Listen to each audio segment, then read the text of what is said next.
नई चिंगारी, इस बार कौन भारी। नमस्कार, आप देख रहे हैं IBC 24 और मैं हूं आपके साथ विजेंद्र पांडे। हमारी इस खास पेशकश में आपका बहुत बहुत स्वागत है। सवाल एक बार फिर दोहराता हूं, मंदिर मस्जिद नई चिंगारी, इस बार कौन भारी। ये बड़ा सवाल इन दिनों बड़ी ज़ोर शोर से कौंध रहा है। मामला जबलपुर के मढ़ई इलाके में स्थित एक मस्जिद का है, जिसे एक मंदिर की ज़मीन पर बना लिए जाने का आरोप है। मामला बेहद संवेदनशील है, लिहाजा हम औरों की तरह सतही खबरें दिखाने की बजाय तह तक जाना चाहते हैं। इसीलिए आज हम कर रहे हैं पड़ताल, जिसमें होगा मंदिर और मस्जिद का पूरा सच बेनकाब। मस्जिद पर विवाद, क्या है लैंड जिहाद। शिमला के बाद जबलपुर, क्यों गरमाया मस्जिद विवाद। क्या मंदिर की जमीन पर बन सकती है मस्जिद। संस्कारधानी जबलपुर के मढ़ई इलाके में 26 सितंबर को अचानक मंदिर मस्जिद विवाद ने तूल पकड़ लिया। मामला रांची थाना क्षेत्र की मढ़ई मस्जिद का है। VHP और बजरंग दल ने दावा किया कि इस मस्जिद का निर्माण एक मंदिर के जमीन पर किया गया है। 26 सितंबर को दोनों संगठनों ने कार सेवा करनी चाहिए। प्रशासन ने रोका, कार्यकर्ताओं को समझाया, आश्वासन दिया कि मामले की जांच करेंगे, लेकिन मियाद दे दी गई। विश्व हिंदू परिषद ने ऑन रिकॉर्ड चेतावनी दी कि अगर कार्रवाई नहीं हुई तो एक दिन ऐसा आएगा जब रातों रात कार सेवा कर दी जाएगी। शासन अगर नहीं हटाएगा तो ये तो अभी एक जिले का ट्रेलर है। हालात फिलहाल नियंत्रण में है, लेकिन तनावपूर्ण है। इसलिए IBC 24 सतही नहीं, एक बार फिर मुद्दे की तह तक जाकर पड़ताल करने निकला। पड़ताल जिसमें हम निकाल लाएंगे इस मामले का पूरा सच। तनाव का सबब बनने वाले हर विवाद का पटाक्षेप जरूरी है। समाधान तभी होगा जब सच को तलाशा जाएगा।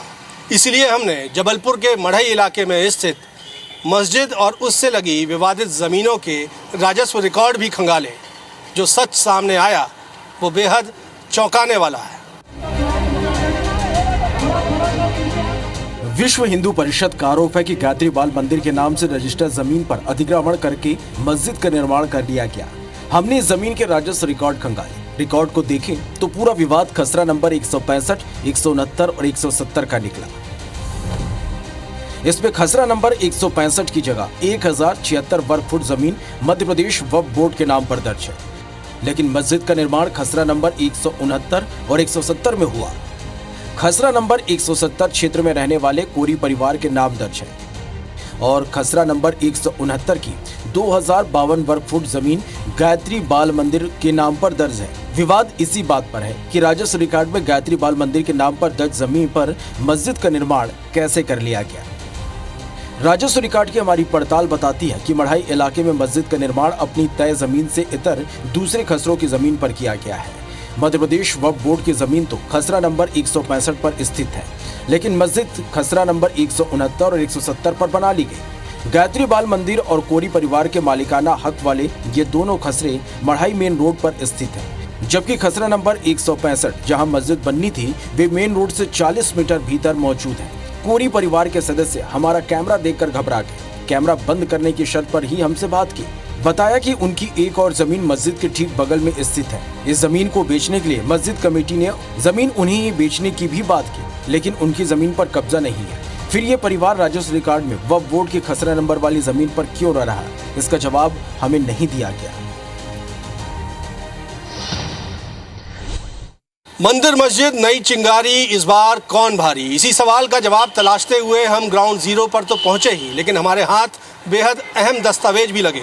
खुद सरकारी रिकॉर्ड में मौजूद ये दस्तावेज बताते हैं कि प्रशासन इस मस्जिद और विवादित स्थल की जांच करवा चुका है। एक ऐसी जांच रिपोर्ट जो सरकारी फाइलों में कैद है। पड़ताल में हम आपको ये भी दिखाने जा रहे हैं। दिलचस्प बात यह कि गायत्री बाल मंदिर या कोरी परिवार की ओर से मस्जिद के जमीन के मालिकाना हक को लेकर कोई शिकायत दर्ज नहीं करवाई गई, लेकिन विश्व हिंदू परिषद साल 2021 से इसकी लड़ाई लड़ रहा है। VHP के आवेदन पर जबलपुर के राज्य SDM कोर्ट ने 3 मार्च 2023 को भौतिक जांच के लिए राजस्व अधिकारियों की एक टीम गठित की थी, जिसके रिपोर्ट के मुताबिक मस्जिद खसरा नंबर 165 यानी वक्फ बोर्ड की जमीन से करीब 40 मीटर दूर खसरा नंबर 169 और 170 पर बनी है, जिस जमीन के मालिक कोरी परिवार और गायत्री बाल मंदिर हैं। नायब तहसीलदार ने कानून व्यवस्था बिगड़ने की आशंका जताकर अग्रिम कार्रवाई की अनुशंसा की थी, जिसके बाद एसडीएम कोर्ट ने मस्जिद के एक्सटेंशन के चल रहे काम पर रोक लगा दी थी। जुलाई 2024 के आदेश के जरिए भी रोक को बरकरार रखी गई थी। सवाल ये कि जब जांच टीम ने मौका, मुआयना और राजस्व रिकॉर्ड के आधार पर जांच रिपोर्ट सौंपी, तभी विवाद का अंत हो जाना चाहिए था। मस्जिद के एक्सटेंशन पर लगी रोक भले ही आज जारी है, लेकिन जांच रिपोर्ट में नायब तहसीलदार की अनुशंसा पर खामोशी है। हालांकि राज्य एसडीएम रघुवीर सिंह मरावी पूरे लिटिगेशन को समझकर जल्द कार्रवाई करने की बात कह रहे हैं। उसकी विधिवत सीमांकन के उपरांत ही हम निश्चित रूप से कह पाएंगे कि ये जो मस्जिद है किस खसरा नंबर और किसकी भूमि पे बना हुआ है। तो जैसे ही कल हमें ज्ञापन प्राप्त हुआ है, हम कार्रवाई शीघ्र ही करेंगे। उसके बाद स्थिति स्पष्ट हो जाएगी कि वो भूमि पर किसकी भूमि पर मस्जिद बना हो। सभी पक्षों को कहा कि फिलहाल शांति रखें, ऐसी जो भी होगा नियमानुसार होगी और कानून के दायरे में रहकर ही हम काम करेंगे। साफ है, इस मामले में प्रशासन ने ढुलमुल रवैया अपनाया। जांच टीम के मौका, मुआयना और राजस्व रिकॉर्ड से तस्वीरें काफी हद तक साफ हो चुकी थी। मस्जिद के एक्सटेंशन पर रोक लगाकर इस मामले को ठंडे बस्ते में डाल दिया गया। जबलपुर के मढ़ई इलाके में स्थित इस मस्जिद को लेकर हमने मस्जिद कमेटी और विश्व हिंदू परिषद का भी पक्ष जाना, प्रशासन से भी सवाल किए। देखिए हमने क्या पाया। हम इस विवाद की तह तक तो पहुंचे ही थे, लेकिन पक्षकारों से राय जानना भी जरूरी था। हमने मस्जिद कमेटी के मेंबर से बात की। कमेटी ने अतिक्रमण के आरोप को सिरे से खारिज कर दिया। वहीं सवाल उठाते हुए पूछा कि वीएचपी और बजरंग दल किसी निजी संपत्ति पर कब्जे का दावा कैसे कर सकता है। कमेटी ने कोर्ट का दरवाजा खटखटाने की बात भी कही। की स्थिति ये सब राजनीतिक प्रेरित है, गंदी राजनीति चल रही है देश में, उसी को लेकर के ये सारे लोग फसाद कर रहे हैं और कुछ नहीं है। इनके पास अगर कोई दस्तावेज है तो न्यायालय में लेके आए। हम न्यायालय में गए हुए हैं, वो भी न्यायालय में आए, न्यायालय डिसाइड करेगा। इनके कहने से कुछ नहीं होता। ये कह देंगे कि ये ज़मीन हमारी है तो क्या इनकी हो जाएगी? ये ज़मीन के कागज़ हमने न्यायालय में पेश किए हुए, न्यायालय जांच कर रहा है। मस्जिद कमेटी जहां वीएचपी के दावे पर सवाल खड़े कर रही है, वहीं हिंदूवादी संगठन अपने स्टैंड पर कायम है। मंदिर की जमीन पर मस्जिद को लैंड जिहाद का नाम दे रही है। 169 नंबर खसरे की जो 3000 स्क्वायर फीट भूमि हो, शासन उसको तत्काल वहां से जो अवैध अतिक्रमण किया गया उसको नस्तनाबूद करे, वहां से उसको हटाए और पूरी भूमि को खाली कराकर वहां पर उस भूमि को खाली छोड़कर फेंसिंग कराकर शासन के अधिपत्य अपने ले लें। पटवारी आरआई की रिपोर्ट सन 2023 में ही कंप्लीट होकर आपके कार्यालय में सौंपी जा चुकी है। आप उस रिपोर्ट के आधार पर ही कार्रवाई कर दें। इधर मस्जिद कमेटी और विश्व हिंदू परिषद के बीच प्रशासन है जो किसी भी टकराव को टालने की हर संभव कोशिश कर रहा है। राज्य एसडीएम कोर्ट में यह मामला 3 साल से लंबित है।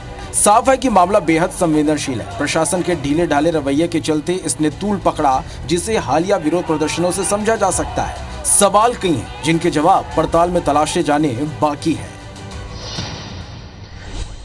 इस पूरे विवाद के बीच एक सवाल बार बार चौंकाता है, वो ये कि आखिर कहाँ है गायत्री बाल मंदिर, जिसकी जमीन पर मस्जिद का निर्माण होना बताया जाता है। आखिर कहाँ है गायत्री बाल मंदिर के ट्रस्टी, उसके वारिस? प्रशासन को अपनी शक्तियों के साथ इस सवाल का जवाब तो तलाशना ही होगा। लेकिन इधर विश्व हिंदू परिषद ने एक बेहद गंभीर आरोप लगाकर सनसनी फैला दी है। राजस्व रिकॉर्ड के अनुसार जबलपुर के मढ़ई गांव की खसरा नंबर 169 की जमीन गायत्री बाल मंदिर के नाम पर दर्ज है, जिस पर मस्जिद होने का दावा किया जा रहा। लेकिन बड़ा सवाल ये कि आखिर क्यों गायत्री बाल मंदिर का कोई प्रतिनिधि या नुमाइंदा मौजूद नहीं है, और आपत्ति विश्व हिंदू परिषद जता रहा। और इसके पीछे भी वीएचपी ने बड़ी साजिश की आशंका जताकर सनसनी मचा दी। हम ये चाह रहे हैं कि शासन पूरी जांच करे, उस जगह से स्थान को, वो विवादित स्थल को हटाए, उसकी खुदाई करवाए। और मैं निश्चित आपको बताता हूँ, खुदाई कराने पर वहाँ कहीं ना कहीं मंदिर निकलेगा और बड़े एक आपको सूचना मिलेगी कि किस प्रकार से विवादित स्थल पे वहाँ बनाया गया है। क्योंकि वहाँ मंदिर था, ये लोग बताते हैं। मंदिर में लोग, वहाँ 2-3 लोग रहते भी थे, वो 2-3 लोग लापता हो गए।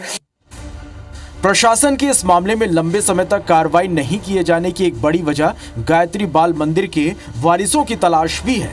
वीएचपी के गंभीर आरोपों के चलते इसकी जांच का जिम्मा भी प्रशासन पर आ गया है। IBC 24 में हम पूरी जिम्मेदारी के साथ जनता से सांप्रदायिक सौहार्द बनाए रखने की अपील करते हैं और प्रशासन भी कानून के दायरे में इस प्रकरण का समाधान करने का आश्वासन दे रहा है, जनता से अमन चैन बनाए रखने की अपील कर रहा है। लेकिन मंदिर और मस्जिद के विवाद से जुड़े इस मुद्दे पर सियासत बेसब्र हो गई है। जहां मंदिर मस्जिद विवाद की बात हो वहां सियासत ना हो, ऐसे देश में भला कैसे हो सकता है। राजनीति और धर्म के घालमेल ने इस विवाद को और गर्मा दिया। बीजेपी का आरोप कि राज्य में धार्मिक उन्माद फैलाकर हिंदू धर्म स्थलों पर कब्जे की साजिश की जा रही है, तो कांग्रेस बीजेपी पर इसका आरोप मढ़कर कानून व्यवस्था सुधारने की नसीहत दे रही है। किसी को विवाद जो कायम करने का काम चल रहा है, अच्छा भला शांति का टापू मध्य प्रदेश है और उसमें इस तरीके से विपक्षी दल जो मोहब्बत की दुकान की बात करते हैं और वो इस तरीके से उन्माद फैलाने वालों को जो सहयोग कर रहे हैं। मध्य प्रदेश की बात करूं तो यहाँ भी जब से मोहन यादव जी की सरकार आई तब से इनके विधायक, मंत्री, सांसद सभी सिर्फ धार्मिक उन्माद फैलाने वाले बयान दे रहे हैं। क्या कि जबलपुर में ये जो मस्जिद है, इस मस्जिद में पहले मंदिर हुआ करता था। अरे साहब, आपके पास कोई विषय नहीं बचा है। मंदिर मस्जिद विवाद पर दोनों पार्टियों के प्रवक्ता भी मुखर हैं। कांग्रेस ने मौजूदा घटनाक्रम को बीजेपी सरकार का प्रशासनिक फेल्योर करार दिया, तो बीजेपी कानूनी कार्रवाई की बात कह रही है। एक पक्ष की जमीन को यदि दूसरा पक्ष कब्जा कर लेता है और उसमें निर्माण कर लेता है, तो ये शासन और प्रशासन का फेल्यूर है कि उस जमीन पर ध्यान क्यों नहीं रखा गया। अब जब स्थिति ऐसी निर्मित हो रही है तो ये जांच का विषय है। कहा जाता है कोई धार्मिक आस्थाओं का केंद्र, कोई इबादत का घर किसी विवादित जमीन पर नहीं बन सकता। इस तरह का मामला हिमाचल में भी सामने है। इस तरह का यदि कोई मस्जिद का अवैध रूप से निर्माण हो रहा है और उसके दस्तावेज मंदिर के नाम पे, तो प्रशासन को स्थानीय लोगों की आपत्ति सुनना चाहिए, कार्रवाई करना चाहिए। खैर, मंदिर मस्जिद जैसे विवाद तो सियासी का शगल हमेशा से रहे, लेकिन सवाल कानून व्यवस्था का भी है, सवाल इंसाफ का है, सवाल शांति व्यवस्था बनाए रखते हुए विवाद के समाधान और न्याय का भी है। मस्जिद नई चिंगारी, इस बार कौन भारी। अपनी इस पड़ताल में हमने विवाद की तह तक जाने की कोशिश की है और जो सच या सबूत हमें मिले उन्हें जनता के सामने बेनकाब कर दिया है। लेकिन आखिरकार न्याय तो, समाधान तो प्रशासन को ही करना है। उम्मीद है शासन और प्रशासन ये विवाद और बढ़ने से पहले न्याय करेगा, एक ऐसा न्याय जो शांति कायम करे, कानून का राज कायम करे और हमेशा के लिए निर्विवाद रूप से इस विवाद का पटाक्षेप कर दे, समाधान कर दे। हमारी इस खास पेशकश में फ़िलहाल इतना ही। मुझे और मेरे कैमरामैन सतीश को दीजिए इजाज़त। आप देखते रहिए IBC 24। नमस्कार।